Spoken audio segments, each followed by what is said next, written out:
Time యూపీఎస్సీకి tuitions only in Tirumala IAS institute Chaitanyapuri. Call చేసి ఇప్పుడే జాయిన్ అవ్వండి. అమెరికా అధ్యక్షుడు డొనాల్డ్ ట్రంప్ తీసుకున్న ప్రతీకార సుంకాల నిర్ణయం చాలా దేశాలపై ప్రభావం చూపుతోంది. ఇందులో భారత్ కూడా ఒకటి. భారత్ అమెరికాకు ఎగుమతి చేసే ఉత్పత్తులపై సుంకాల ప్రభావం పట్టడంతో ఇక్కడ వాటి తయారీదారులు గగ్గోలు పెట్టేస్తున్నారు. ముఖ్యంగా ఏపీలో ఆక్వా రంగంపై ప్రతీకార సుంకాల నిర్ణయం తీవ్ర ప్రభావాన్ని చూపిస్తోంది.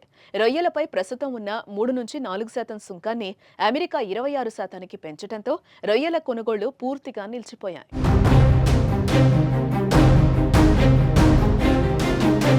అమెరికాకు భారత్ నుంచి భారీ ఎత్తున ఉత్పత్తులు జరిగే వాటిలో ఆక్వా ఉత్పత్తులు అధికం. కానీ ఆ దేశ అధినేత నిర్ణయంతో ఆ ఎగుమతులు పూర్తిగా నిలిచిపోయాయి. ఏపీ నుంచి అమెరికాకు ఎగుమతయ్యే రొయ్యలపై దిగుమతి సుంకం 3% నుంచి 26%కి పెంచేశారు.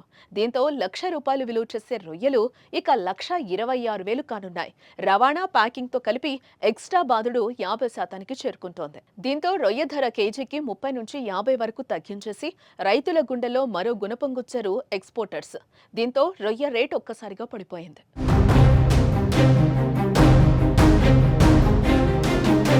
మరోపక్క రొయ్యల ఎగుమతులు భారీగా పడిపోవడంతో దళారులకు ఎంతో కొంత ధరకు వాటిని అమ్ముకోవాల్సిన పరిస్థితి రైతులకు ఎదురవుతోంది. దీంతో వారిని దళారులు ఎక్కడికక్కడ దోచుకుంటున్నారు. 80 కౌంట్ రొయ్యలు గతంలో 400-500కు అమ్ముడయ్యేవి. కానీ ఇప్పుడు వాటిని కేజీ 180 నుంచి ₹200కు అమ్ముకోవాల్సి వస్తోందని రైతులు గగ్గోలు పెడుతున్నారు. అలాగే 60 నుంచి 70 కౌంట్ రొయ్యల్ని ₹250 వరకు అమ్ముకోవాల్సిన దుస్థితి వచ్చిందంటూ రైతులు ఆవేదన వ్యక్తం చేస్తున్నారు.